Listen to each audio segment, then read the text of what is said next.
এখনো বলছি ওই দরজা না খুললে 21শে এপ্রিল বঞ্চিত চাকরি প্রার্থী, চাকরিজীবী এবং চাকরিহারা মঞ্চ এই সংখ্যাটা পশ্চিমবাংলায় কত হতে পারে আপনারাই ভেবে নিন। শিক্ষিত সমাজের উপর আরেকবার পুলিশের লাঠি পড়বে, আরেকবার পুলিশের গুলি চলবে, এটাই দেখতে থাকুন।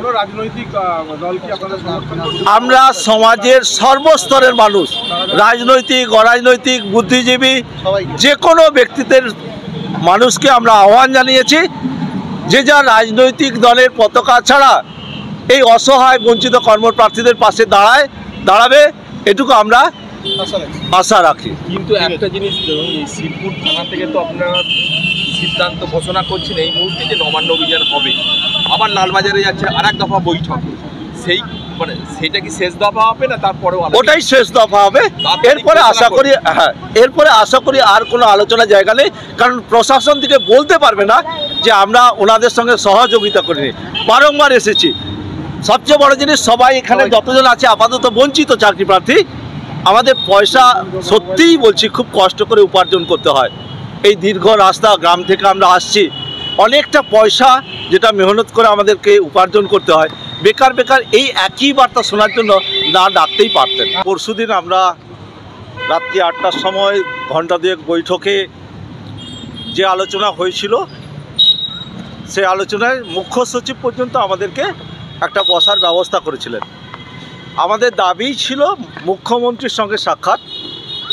আজকে আসার জন্য বারংবার এখানকার থানার যিনি বসে আছেন তিনি বারংবার অনুরোধ রেখেছিলেন। আমরা হয়তো আশাবাদী ছিলাম যে আবার একটা আলোচনার মধ্য দিয়ে মুখ্যমন্ত্রীর সঙ্গে সাক্ষাতের দরজা হয়তো খুলবে। শেষমেশ ওনার ঊর্ধ্বতন আজকে হাওড়া সিপি সাহেবের সঙ্গে আমরা কথা বললাম। উনি আমাদের প্রত্যেকটা পৃথক মঞ্চের একটু করে বঞ্চনার বার্তাগুলো শোনার চেষ্টা করলেন, শুনলেন। ওনার হয়তো হৃদয়ে লেগেছে, আমাদের যন্ত্রণাগুলো বুঝতে পেরেছেন।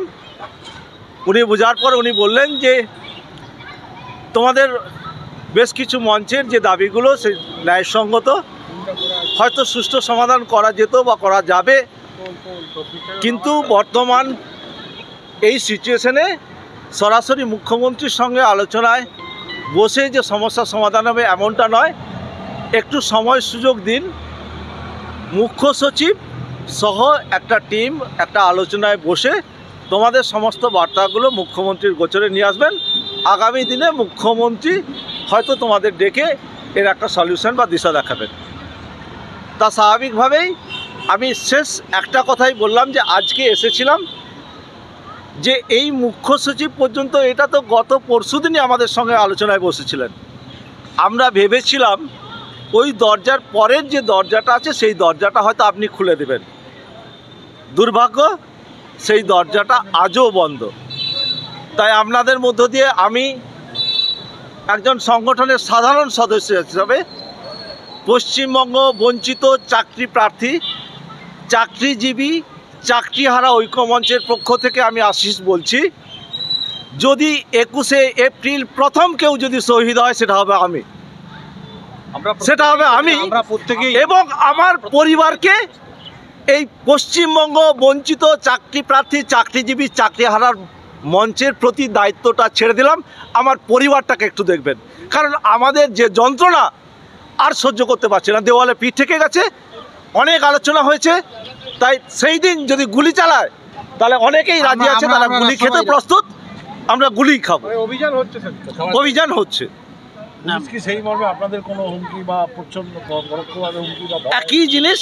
ওনারা সেই আইনি ব্যবস্থা বারংবার বলেছেন, কি প্রোটোকল, কি জিনিস, কি ধারা প্রয়োগ করতে পারে, যেগুলো হয়ে থাকে ওনারা তা প্রয়োগ করবেন।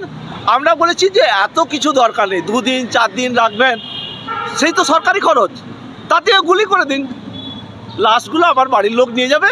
আর আমার বিশ্বাস এই বঞ্চিত চাকরিজীবী, চাকরিহারা বা চাকরি প্রার্থী যে সমস্ত মঞ্চ, এক একটা পরিবারকে এরকম করে তারা অন্তত চালিয়ে নিতে পারবে। আমার মতো এরকম পরবর্তী ভবিষ্যৎ প্রজন্মের জন্য আমরা জীবনটা দিয়ে যাই, এটুকুই বলা। পরে যদি আবার আলোচনায় ডাকে আপনারা আসবেন? আজকে লালবাজার ডেকেছে, আবার আমরা যাব না বলছিলাম, ওনারা অনুরোধ করছেন যে ঠিক আছে আপনারা হাওড়ায় যখন এসেছেন, এখানে এসেছেন, একটাবার লালবাজারে আসুন, দেখি আলোচনার মধ্য দিয়ে কিছু সমস্যার সমাধান করা যায় কিনা। আমরা লালবাজার যাচ্ছি এক্ষুনি। আচ্ছা, আর একটা জিনিস বলুন, আপনারা নবান্ন অভিযানটা কিভাবে শুরু করবেন? সেটা আমাদের এখনো প্ল্যান হয়নি। দুটো জায়গা থেকে স্টার্টিং হবে বলেছিলাম, যেটা হচ্ছে একটা সাঁতরাগাছি আর একটা হচ্ছে ধর্মতলা। তা 12টার সময় শুরু হবে।